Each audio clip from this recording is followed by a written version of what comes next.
Breitbart every time I think of those videos, because I was fighting a $5 million lawsuit, but when it came down to depositions that day, they told me, you know what? You know, we want to settle. We changed our minds. You know, we really don't think you owe us $5 million or whatever. But they were scared. They were running scared. And now that they've disbanded, and I use that in quotation marks because those same people are just working with different groups with different names, it's a little bit harder. They never expected the Tea Party movement to catch on. They never expected you guys to pay attention. Healthcare wasn't supposed to be a fight. Cap and trade wasn't supposed to be a fight. By the time you guys woke up, they were supposed to have passed those two initiatives and Card Check, which is the Employee Free Choice Act. If you're not familiar with the Employee Free Choice Act, look it up. That is forced unionism. They wanted those passed before anybody paid any attention. But you guys stopped them. Now they're worried.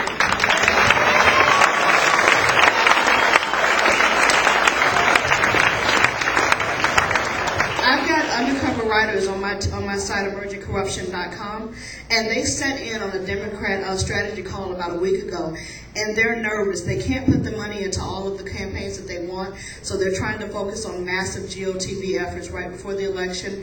And OFA, Organizing for America, they're claiming that they're broke, but they're putting rapid response teams in places like Ohio and Missouri and Pennsylvania, battleground states. So they're doing their best to get out there, and they're going to fight this tooth and nail. I just want you guys to know, while they are worried, they will do anything to win. And that's exactly where I was going to take this next, because, you know, after the prostitution scandal, it would be wonderful to believe that we had them on the run, and maybe to some extent we do. But what do you think we could be looking at in terms of the push now towards even past 2010 into 2012? How does Project Vote, how do the other, you know, if you could call out names of other organizations that we should be on the lookout for, what are they really willing to do to keep their dream alive? They're willing to do anything. Project Vote, Voting for America, which is Project Vote's legal name, Communities Voting Together, America Votes, the Sierra Club, Planned Parenthood, Emily's List, SEIU, they are all working together on these massive voter registration drives. When you look and see who's behind it and you see, oh, it's the Sierra Club, it's got to be innocent. No, it's not, because they're paired with SEIU. When you look out and you see communities voting together, it seems innocent. Once again, these groups are working in the communities. We have to look out for provisional voting.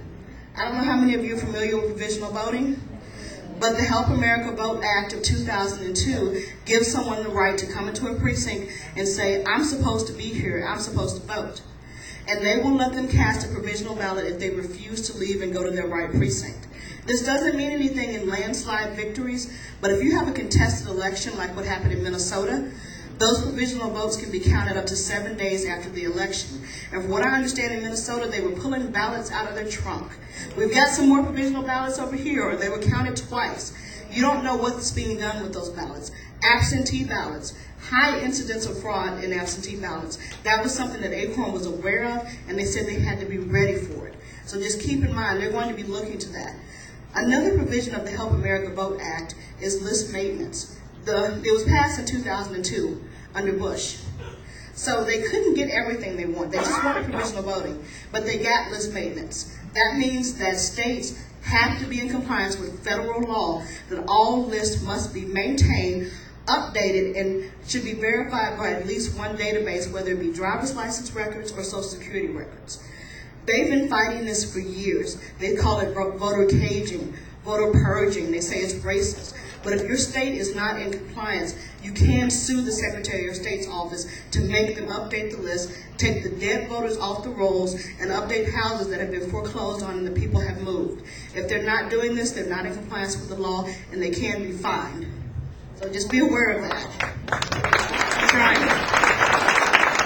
On that note, some of you may remember that our friend Christian Adams 20-ish days ago sent a letter out to 16 secretaries of state in 16 separate states and said, I would like to see proof that you are following the Help America Votes Act and that you're cleaning these lists up. And I talked to Christian this morning, and he said, you know, I came in bright and early Monday morning, and what was on my desk but a 2-inch stack of documents from the Secretary of State of Texas, proving it out. So that, you got to call them on the carpet sometimes, but it works. It works. So they're willing to do anything. They're willing to go to all ends. What is their end game? Honestly, they would like to have a society that is more, I don't want to use the word socialist because it's a hotbed word and it doesn't really cover what they're looking for. It's a complete overthrow of our system. They don't want capitalism. They don't want the Constitution. I went to a liberal event this year, man, before they kicked me out, because they did escort me out. I was able to catch some pictures of ACORN insiders that no one else has had pictures of in about 20 years. So I got those, and I picked up a booklet called For a Democratic and Socialist Future.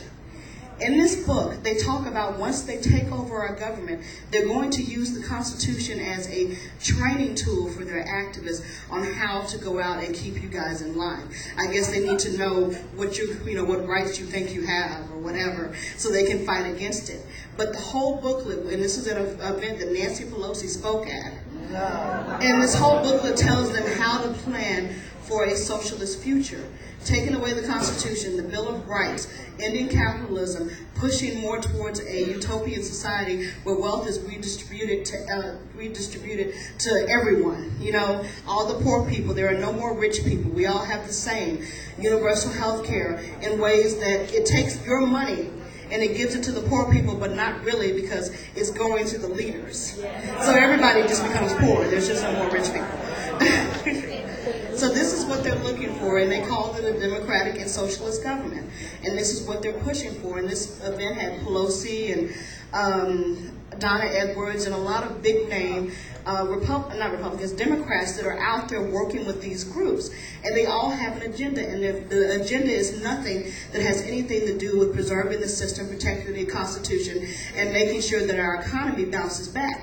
They want to keep destroying our economy until it gets to the point where they can institute further control over us, whether it be through martial law or what. And I'm not just saying this to frighten people, but you have to go out there and read what they're doing.